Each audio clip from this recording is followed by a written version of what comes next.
Hello guys, मैं श्रुति Ajay Gupta welcome करती हूँ अपने चैनल हेलो स्टडीज़ में। बहुत उम्मीद करती हूँ कि आप सभी की पढ़ाई बहुत अच्छी चल रही होगी, ठीक है। और इसके पहले हमने आपके लिए बहुत सारे वीडियोस अपलोड किए हैं, आप सब कुछ देख रहे होंगे, फुल एंजॉय कर रहे होंगे, फुल प्रैक्टिस कर होंगे, कॉन्फिडेंट है हम, ठीक है। उम्मीद तो रहेगी ना, इतना अच्छे से पढ़ाते तो हमें ऐसा लगेगा कि आप करेंगे। देन स्टैंडर्ड 8 मैथ पार्ट 2 ही चल रहा है अभी आपका, ठीक है। और उसका अभी इक्वेशंस इन वन वेरिएबल 12.2 में हम पहुँच गए, ठीक है। 12.2 में पहुंचे, लेक्चर नंबर 4। 12.1 हमने आपको फुल कंप्लीट करवा दिया था। एक या दो क्वेश्चन ही आपके लिए छोड़े थे सॉल्व करने के लिए, जिसमें कि सब कुछ की नहीं, हर किसी की ट्रिक्स हमने बता दी थी कि आपको कैसे सॉल्व करना है। जो उससे रिलेटेड हमने सॉल्व करवाया था और उसके जस्ट बाद जो सेम टाइप्स ऑफ क्वेश्चन है वही आपके लिए छोड़ा था और ट्रिक बताकर छोड़ा था, ऐसे नहीं, ठीक है। उम्मीद है कि आप सॉल्व किए होंगे या आप सिंसियर होंगे, और नहीं होंगे तो फिर सॉरी। फिर उसके बाद हम कुछ नहीं करना, हम कुछ कर सकते हैं ना कोई कुछ कर सकता है। देखिए, फ्री में इतना अच्छा आपको एजुकेशन मिल रहा है, तो अगर क्या है, माँ बाप के पैसों की कद्र कीजिए।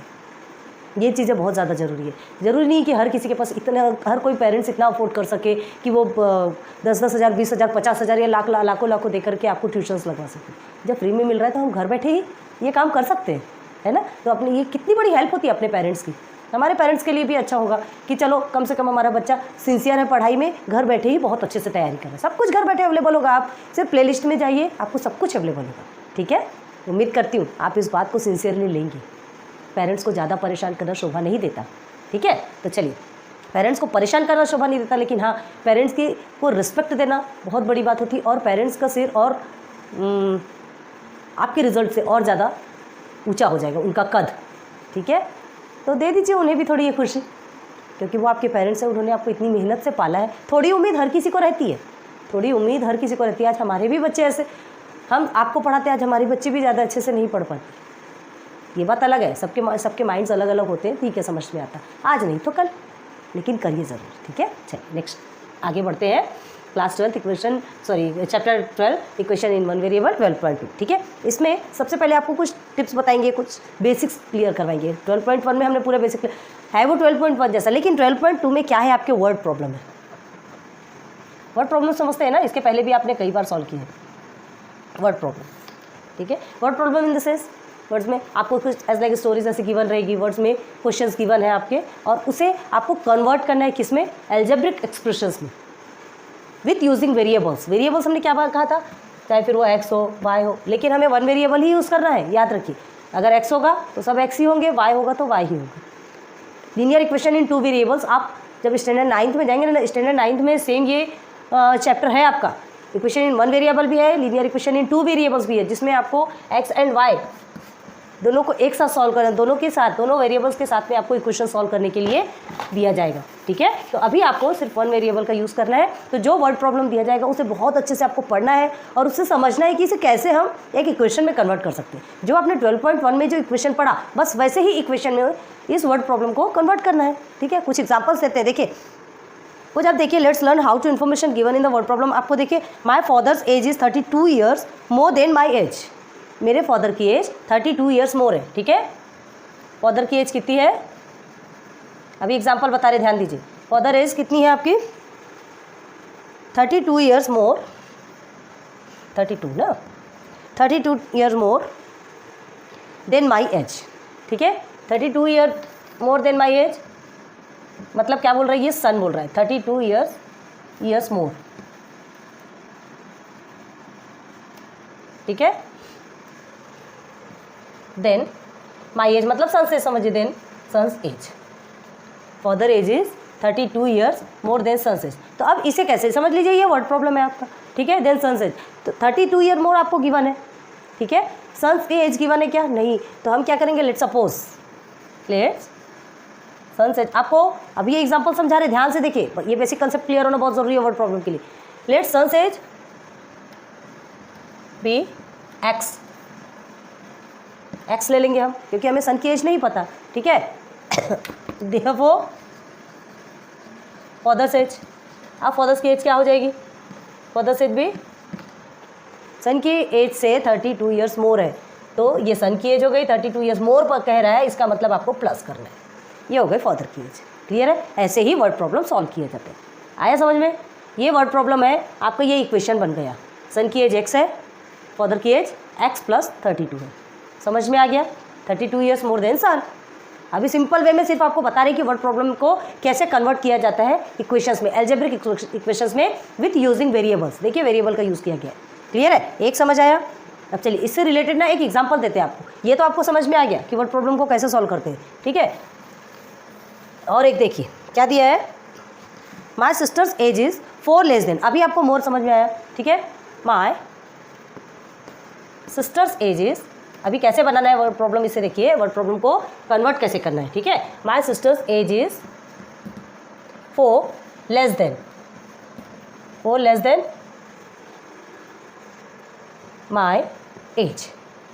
कौन बोल रहा है? एक ब्रदर बोल रहा है कि मेरी जो बहन है, मेरी जो सिस्टर है, उसकी age 4 less than my as.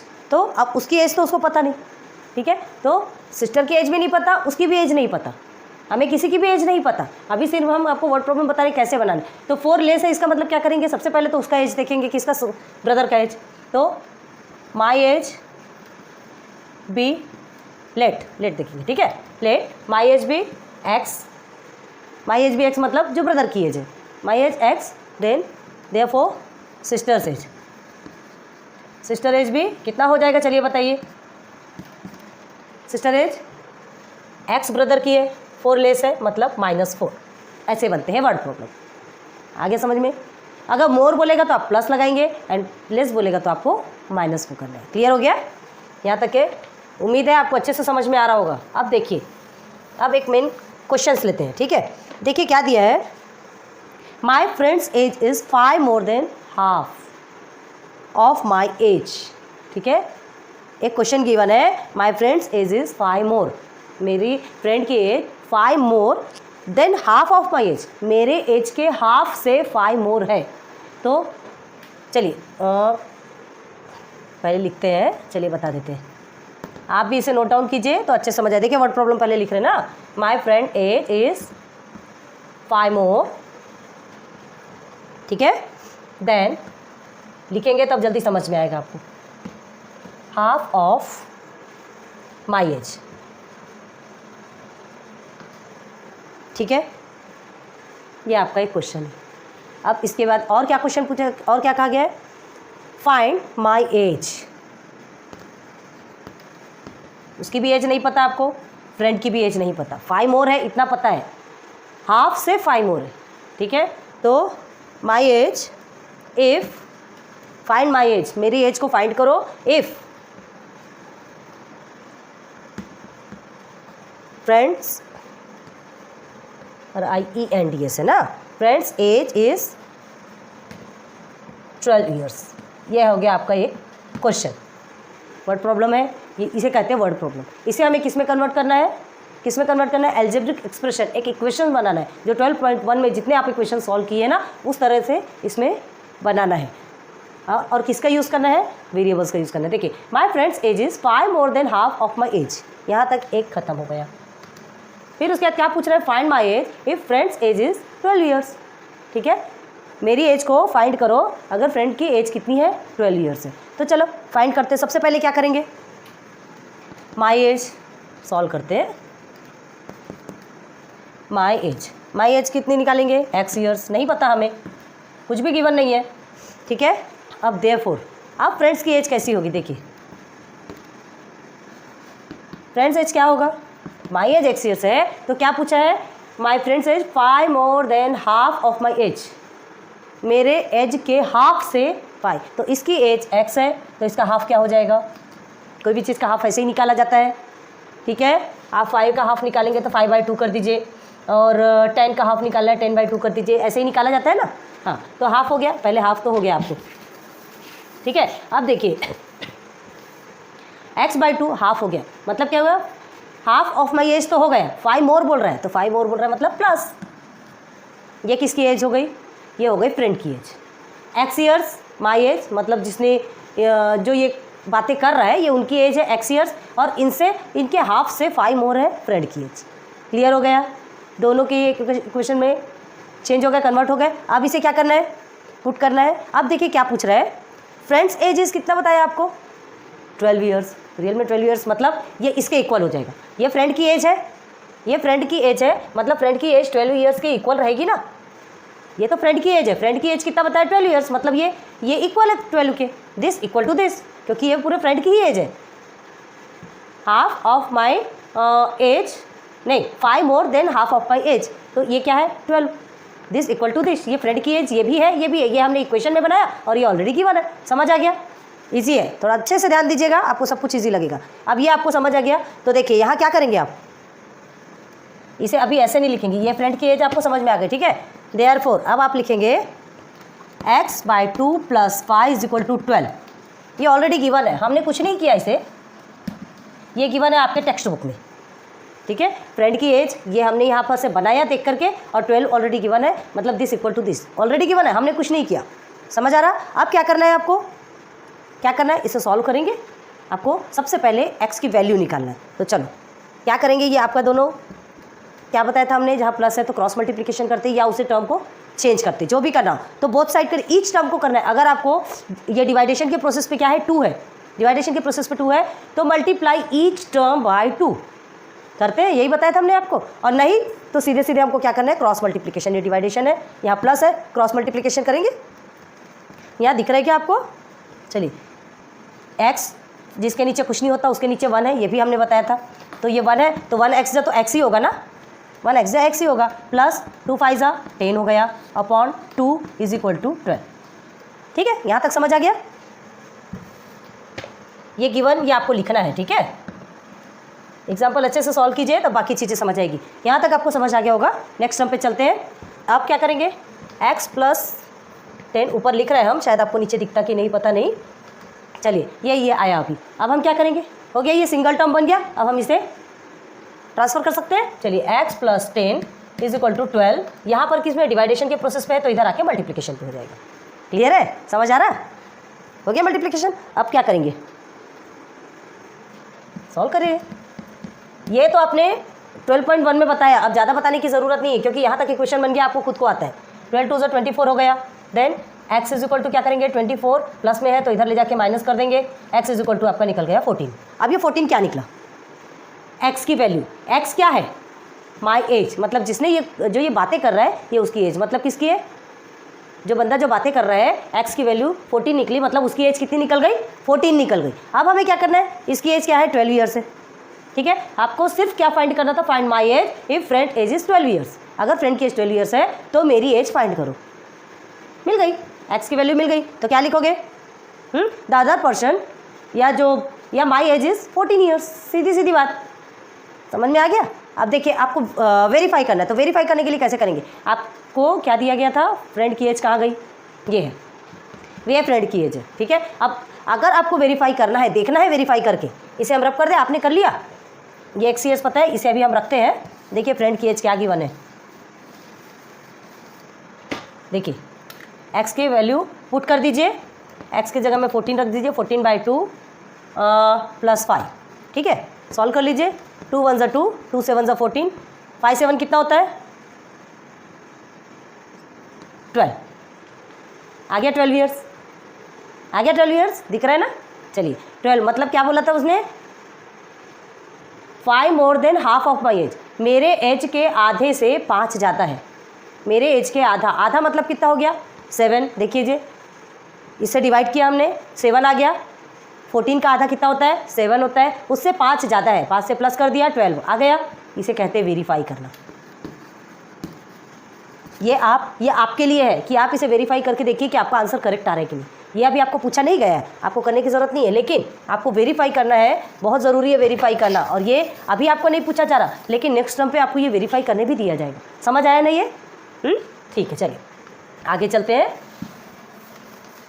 देखिए थोड़ा हार्ड आपको लगेगा, आपको बहुत पेशेंस रखना पड़ेगा, इसे धीरे से इसे इक्वेशन में चेंज करने के लिए इसे बहुत समझ के पढ़ना पड़ेगा, इसलिए हम एग्जांपल्स क्लियर करवा रहे हैं, तो प्लीज़ एग्जांपल्स बहुत अच्छे से देखिए आप, ठीक है। चलो नेक्स्ट टर्म पे चलते हैं। देखिए हाँ, एक रेक्टेंगल है, ठीक है, ये आपको एक रेक्टेंगल गिवन है, पूरे एग्जाम्पल से करवाएंगे आज, पूरे बेसिक चलेंगे आपके। ये आपके रेक्टेंगल है, ठीक है। अब लेंथ इज क्या पूछा है,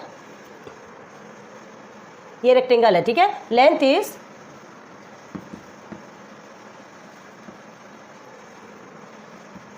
3 टाइम्स, यहाँ 3 टाइम्स जैसा लिखा रहता है, इस तरह के अगर कोई वर्ड लिखे रहते हैं 3 टाइम्स 4 टाइम्स 12 टाइम्स, तो उसका मतलब क्या होता है मल्टीप्लिकेशन, याद रखिएगा 1 टाइम्स 2 टाइम्स 3 टाइम्स 4 टाइम्स जैसे, तो इसका मतलब क्या होता है वहाँ पे मल्टीप्लिकेशन आएगा, ठीक है।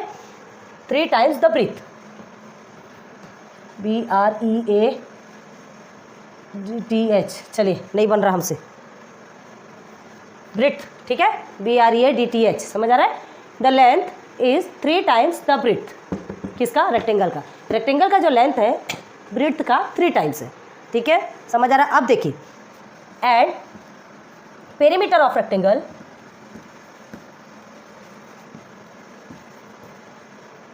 Perimeter of rectangle is 40 centimetre. Perimeter समझते हैं ना, सबका प्लस करने के बाद जो निकलता है, तो रेक्टेंगल का पेरीमीटर निकालने के लिए क्या किया जाता है, क्या किया जाता है, 2 × 12 + b है ना, फॉर्मूला याद है ना, फॉर्मूला अच्छे से याद रखिए। ये हो गया perimeter of rectangle is 40 centimetre, यहाँ तक कि आपको अच्छे से समझ में आ गया होगा। अब देखिए, अब हमें क्या निकालना है, its length is 3 times breadth, अब हमें ब्रेथ निकालना है, इसका लेंथ भी निकालना है, और पेरीमीटर ऑफ रेक्टेंगल आपको 40 सेंटीमीटर ऑलरेडी गिवन है, तो उसको सॉल्व करना है। पेरीमीटर ऑफ रेक्टेंगल आपको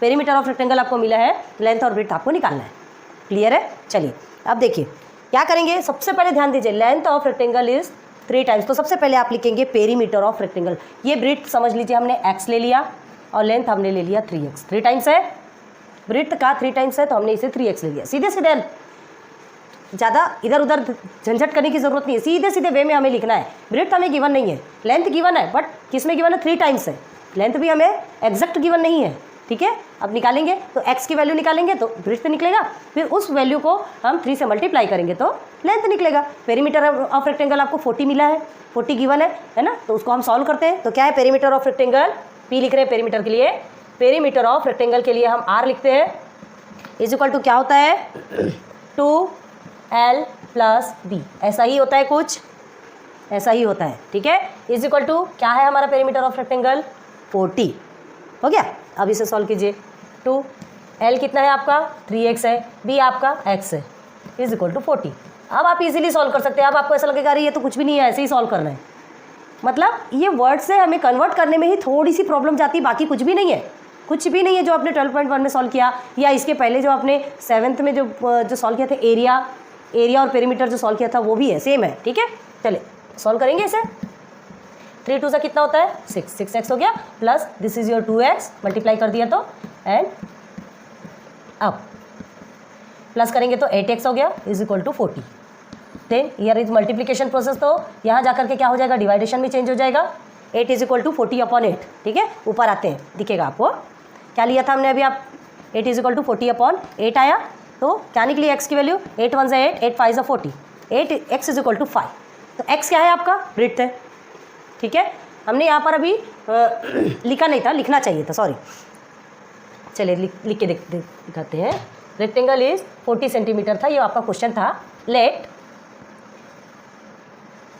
breath be x centimetre and therefore लिखे, देयरफॉर लेंथ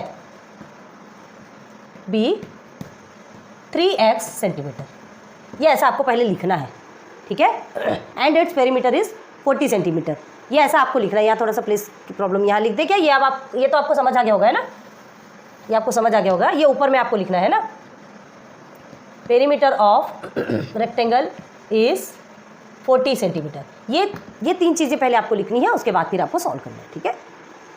होता है कभी कभी समझ में नहीं आ, कभी कभी हम भी थोड़ा सा दिमाग इधर उधर चला जाता है, कोई बात नहीं, समझ आए ना। पहले ब्रेथ भी x सेंटीमीटर लिखेंगे, लेंथ भी बी ई है ना, length is 3x centimetre and perimeter of rectangle is 40 centimetre, already given है आपको 40 सेंटीमीटर, है ना, ये गिवन है। अब आप इसे कन्वर्ट करेंगे, इक्वेशन में पुट करेंगे और फिर सॉल्व करेंगे, तो आगे आपका x इज इक्वल टू 5, तो आपका ब्रेथ कितना निकला, 5 निकल गया, ठीक है। x की वैल्यू है 5, हमने ब्रेथ x माना था, ब्रेथ आपका निकल गया 5। अब हमें क्या निकालना है, लेंथ निकालना है, ठीक है। तो सीधे सीधे क्या करेंगे हम, x इज इक्वल टू 5 निकल गया, देन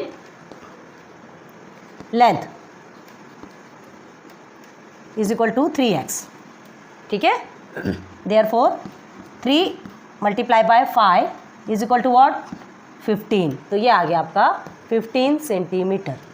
तो length is 5 centimetre, breadth is 15 centimetre. अब देख लीजिए इसका पेरीमीटर 40 है कि नहीं। पेरीमीटर कैसे निकालते हैं, पेरीमीटर कैसे निकालते हैं, सबका प्लस करके निकालते हैं। तो 5 और 5 10 हो गया, 15 एंड 15 30 हो गया 40। हाँ, अपोजिट साइड्स आर इक्वल होते हैं, याद है रेक्टेंगल में अपोजिट साइड्स आर इक्वल है। तो 15 15 एंड 5 5 30 एंड इसका प्लस किए तो 10 हो गया 40 हो गया। क्लियर हो गया, आपको समझ में आ गया? इजी है, धीरे धीरे बता रहे हैं हम। हमको मालूम है कि वर्ड प्रॉब्लम से इक्वेशन में चेंज करने में ही थोड़ी प्रॉब्लम होती है, बाकी फिर कोई प्रॉब्लम नहीं होती। अब उस प्रॉब्लम का सॉल्यूशन तो आपको धीरे से प्रैक्टिस कर करके ही निकालना पड़ेगा, बाकी कोई ऑप्शन नहीं है। अब ये ऐसे प्रॉब्लम्स दिए क्यों जाते हैं, ताकि आप सॉल्व करें, नहीं तो फिर भाई दिया गया तो सॉल्व तो करना ही पड़ेगा ना। बड़े बड़े स्टैंडर्ड में जा रहे, कोई छोटी क्लास में तो है नहीं। छोटी छोटी क्लासेस में खाली माइनस प्लस मल्टीप्लिकेशन डिवाइडेशन, तो वो छोटी क्लास के लोग के लिए भी हार्ड पड़ता है। लेकिन अब तो आप बड़े स्टैंडर्ड में पहुंच गए, तो आपको तो वर्ड प्रॉब्लम सॉल्व करना ही पड़ेगा। ठीक है, चलिए एक एग्जाम्पल और देखें। Joseph's weight is 2 times the weight of his younger brother. Joseph का जो वेट है 2 टाइम्स।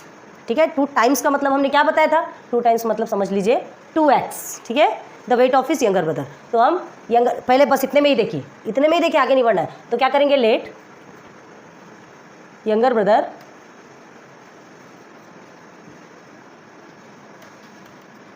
Wait is x। ठीक है, therefore Joseph weight is 2x। 2 times है ना, 2 टाइम्स है। अब देखिए फाइंड जोसेफ वेट। अब जोसेफ का वेट फाइंड करना है, सिर्फ जोसेफ का पूछ रहा है। If sum of their weight is 63, अगर दोनों का मिला के सम 63 है, उसके भाई का और जोसेफ का, दोनों का वेट को प्लस करने के बाद 63 आता है, तो हमको सिर्फ जोसेफ का वेट निकालना है।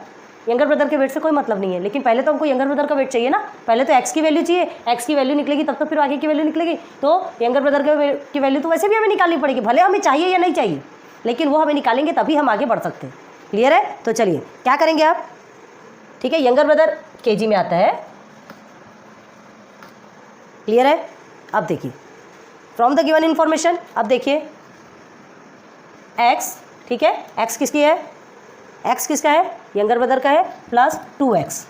ये दोनों को मिलाने के बाद ही 63 होगा। ये दोनों को मिलाने के बाद ही 63 होगा। ये गिवन है, ये हमने कुछ नहीं किया, ये ऑलरेडी आपके क्वेश्चंस में गिवन है। दोनों का सम करने के बाद 63 आएगा। तो ये हो गया भाई की वैल्यू, छोटे भाई की वैल्यू, और ये हो गई जोसेफ की वैल्यू।